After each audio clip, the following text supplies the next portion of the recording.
Hi folks, let's finish up chapter 3. So this will be chapter 3, part 3, and we're going to talk about equilibriums and how to model shifts of supply and demand and the influence they'll have on equilibrium. And then we'll also talk about what happens when we allow multiple curves to move around at the same time. Okay, so let's start with equilibrium. And equilibrium, quite simply, is where quantity supplied is going to be equal to quantity demanded at a specific price. This is where the supply and demand curves intersect. So we're going to describe this as QS is equal to QD at the equilibrium price. So when we plug this equilibrium price into our two functions, supply and demand, it gives the same value. Okay, we're going to see that the quantity is equal, which is nice because it means we don't have a shortage or a surplus. In essence, we are producing the right amount of output that people want to consume.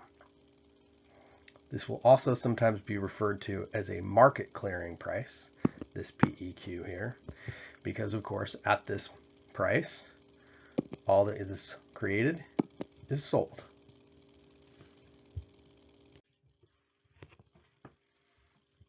Okay, so we understand why equilibrium is attractive, but we haven't quite pinned down why it's likely to occur. And I think the easiest way to understand this is to start thinking about prices that are not equilibrium prices. And what we're going to see is that if a price is actually too low, when we plug it into our supply curve, we're going to be able to find out the quantity supplied, the amount that folks are willing and able to supply at that price. And we're going to plug into the demand curve and find out the quantity demanded at that price. What's obvious here is that QD is bigger than QS. And this, of course, implies that there is excess demand or a shortage. If you think about this, if we're consistently wanting to buy more than is currently being produced, anyone who wants those goods is going to be forced to start bidding the price up for those goods. They're going to start offering to pay more for them. Certain people out there will think that it is worth more than what's actually being charged, and you will see the price starts to be driven up. Once we drive the price far enough up, we're of course gathering in more and more quantity supplied, and we're losing more and more customers because they don't think that it's worth it any longer. We're essentially rationing who gets what. So we're going to fix shortages by raising prices. And when I say we, I really mean the market. It's a reflection of how we are competing for things. Surpluses are essentially going to be the exact opposite. If you start out with a price that is higher than equilibrium, we're going to be able to plug it into the demand function and find out that the quantity demanded is much smaller than the quantity supplied suggested by the supply function. We're going to be able to describe this as excess supply or surplus. And of course, when we are consistently producing more than what folks are willing to buy at that price, things go unsold. And you're going to see that there is pressure for firms to start lowering prices in order to get things to sell. And as they start to lower those prices, consumers start to find this more and more attractive. Eventually, once the price falls low enough, we're going to be able to get to equilibrium. And at equilibrium, in both of these cases, we then end up with a Q that is both a QS and a QD simultaneously because it's at the intersection. The overarching point to take away from this slide is that there are natural dynamics that drive us towards equilibrium prices. And in the process of doing that, we are really rationing who gets what. That's easy to see on the shortage side. Okay? But even over here on the surplus side, we're essentially moving goods and resources out of whatever industry this is as people bail out, right? Those are going to then be put into some other market where they will command a better price, right? Presumably, if people are leaving this industry, they are going somewhere else. Okay, so we understand about equilibriums now and why we are going to tend towards them. Equilibrium itself means no tendency to change or balance, but we know that prices and quantities do change. So how do we explain that with this model? The explanation is going to involve a discussion of shifts and how they disturb equilibrium, but then the market essentially moves towards a new equilibrium. Let's make this market here on the left a market for saddles.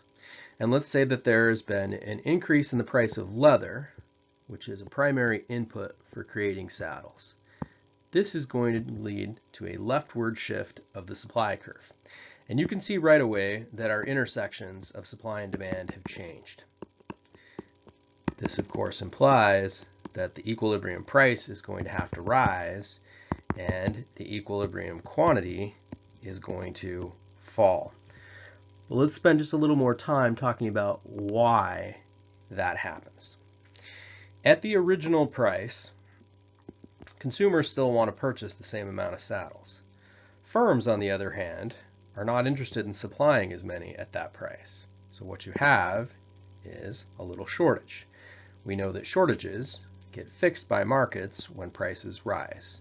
As the price rises, we end up now at a new equilibrium price and a new equilibrium quantity.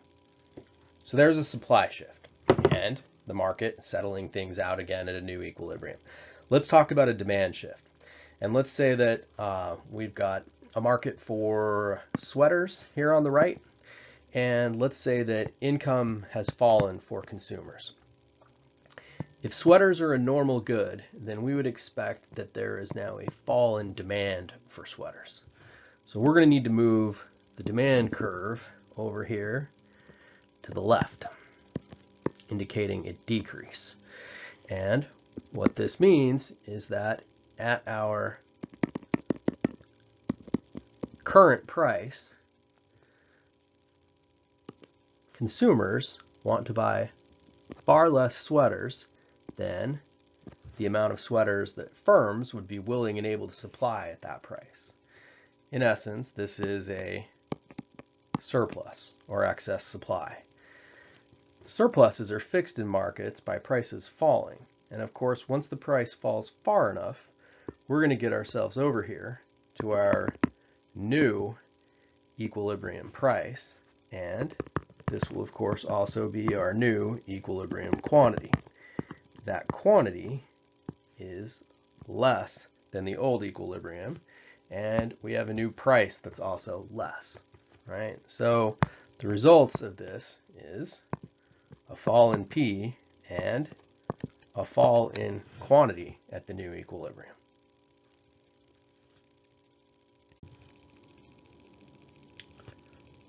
Let's move next to simultaneous shifts. Hopefully the single shifts on the last slide were relatively straightforward. In the real world, we're often faced with shifts of both the supply and the demand curve happening at the same time. I want to show you how to use this model to actually think your way through a scenario like this, even when you don't know for sure which of the two shifts is larger. Let's take an example of internet security services. So that would be the quantity that we're talking about here. And let's say that 1, there is an increase in tastes or preferences for internet security services. More people are wanting them. And 2, let's say that there is an increase in the number of firms.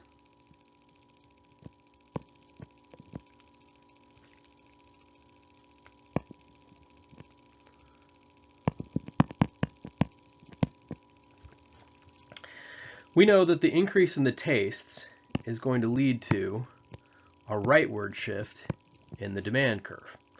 And the rightward shift in the demand curve is going to be graphed as such.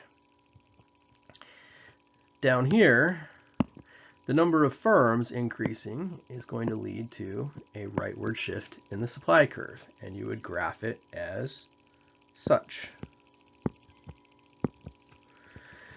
Now, you've got two new curves, and it looks as though you have got a new intersection here.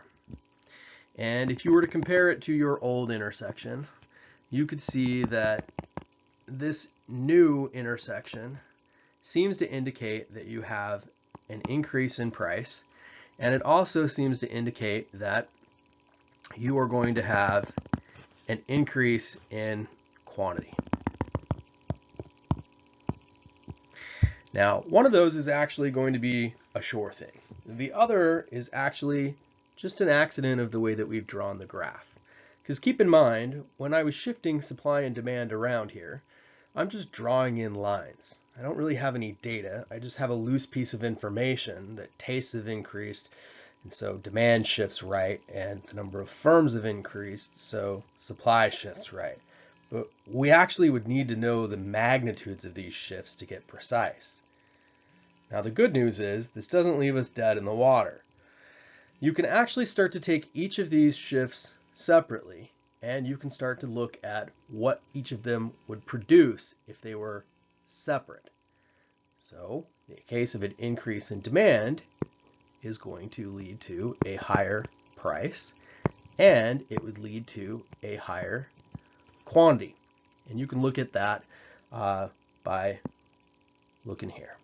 That's where we would be on the original supply curve with just the increase in demand. And you can see that obviously P and Q are higher there.